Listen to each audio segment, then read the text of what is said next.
Assalamualaikum warahmatullahi wabarakatuh. Perkenalkan, nama saya Muhammad Mustafa Ojan dari kelas MN22J Program Studi Manajemen Universitas Nusa Putra, yang akan menyelesaikan tugas individual saya mengenai tentang pembuatan podcast yang berjudul reasuransi yang dimana tugas ini dari mata kuliah resiko keuangan.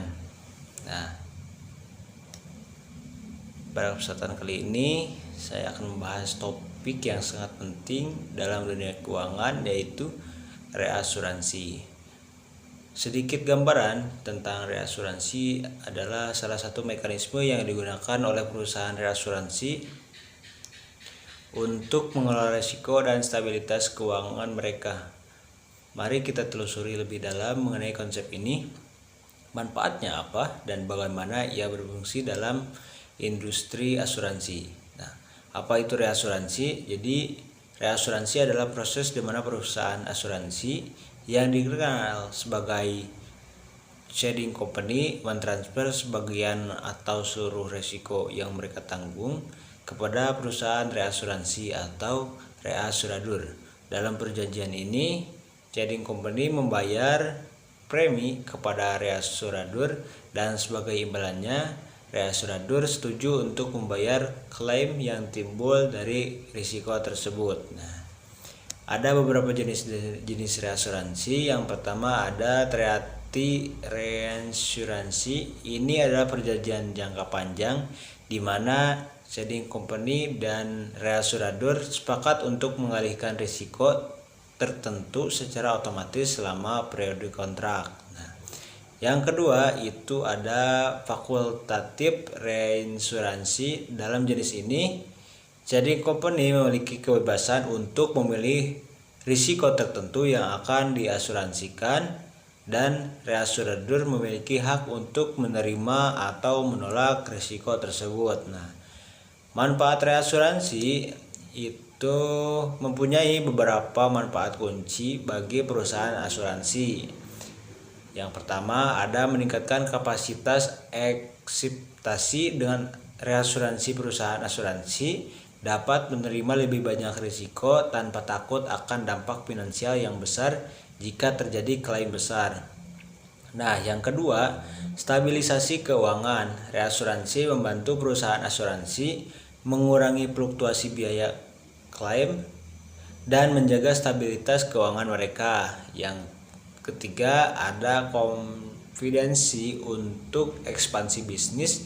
Dengan mengalihkan beberapa risiko kepada reasuradur, perusahaan asuransi dapat lebih percaya diri dalam memperluas portofolio produk mereka. Nah, yang terakhir ada perlindungan terhadap kerugian katastrofik. Nah, reasuransi memberikan perlindungan terhadap kerugian luar biasa yang dapat merugikan keuangan perusahaan asuransi.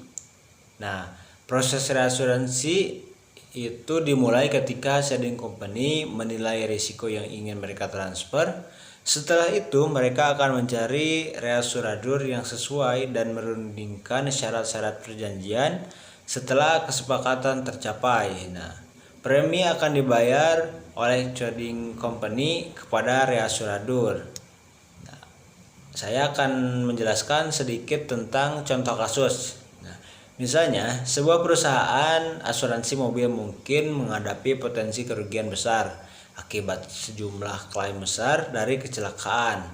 Dengan menggunakan reasuransi, mereka dapat mengalihkan sebagian dari risiko tersebut kepada reasuradur, sehingga jika terjadi klaim besar, dampaknya terhadap keuangan perusahaan asuransi menjadi lebih terkendali. Nah, itu dia sedikit contoh kasus dari saya. Nah, selanjutnya saya akan memberikan kesimpulan.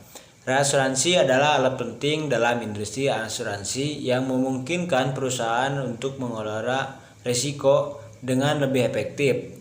Dengan memahami konsep ini, kita dapat melihat bagaimana reasuransi tidak hanya melindungi perusahaan asuransi, tetapi juga membantu menjaga stabilitas pasar keuangan secara keseluruhan.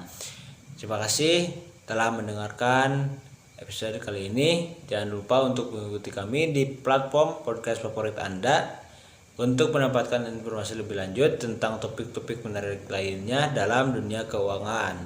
Saya Muhammad Fauzan. Wabillahi taufiq wal hidayah. Wassalamualaikum warahmatullahi wabarakatuh.